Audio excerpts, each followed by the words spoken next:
Du måste våga vara vid brottsplatsen. Är du med? Våga jobba med problemet. En gång till.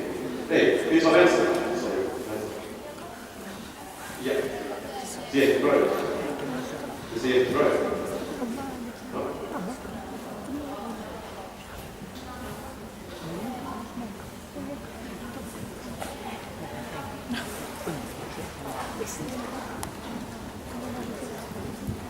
Se.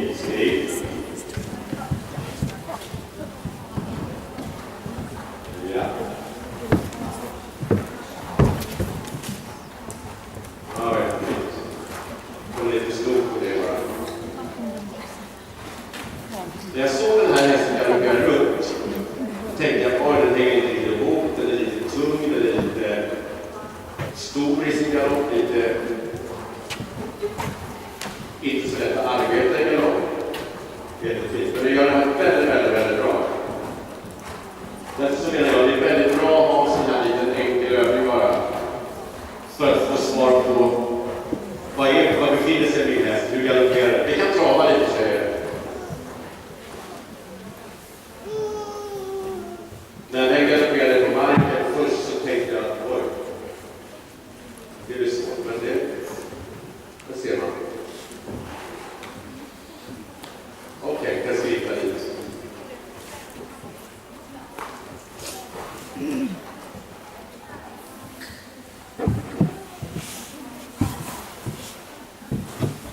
Det blir lite utdraget.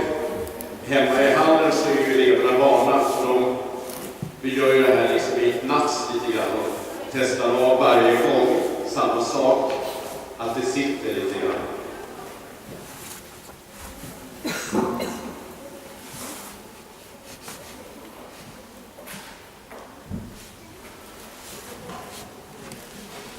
Jag börjar med en bara så här bara för att se. Bäst är nästan när man gör den här övningen och man gör en överliklig cavaletti. Sätter det vid hinder och när man är väldigt säker på övningen så kan man göra lite också.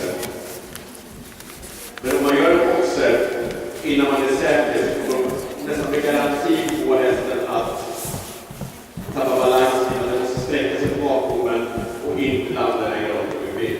Men vi tar vänster galopp, Linda. Då håller vänster, byter när du vill. Höger, går upp höger, byter när du vill.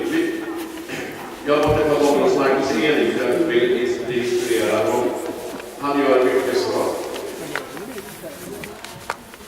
Och en helt häst vidare vi ute hörden och jobbar och använder hörden. Jag har tagit lärdom av det. Men på de här hästarna som inte är kanske Idas hästar, för de här andra hästarna så när ni tränar markarbete så skär av väldigt mycket hörden och rid en ganska ordentlig galopp på kortsida och så skär av hörden. Därför att när ni sen kommer på tävling så har ni tränat era hästar att galoppera i svängarna. Gör man varje gång tvärtom. Så fort man kommer till kortsidan kortar man upp hästen, sätter hästen, så blir det väldigt lätt så att hästen kommer tillbaka och blir för kort.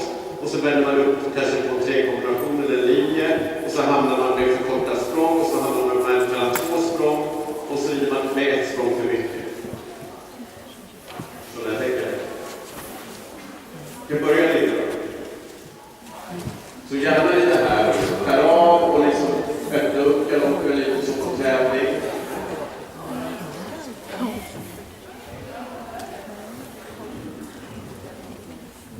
Ja, fint. Så blir det du vill. Ja, bra. Funkar det så gör jag en gång. Jag vill bara visa alla lättarna.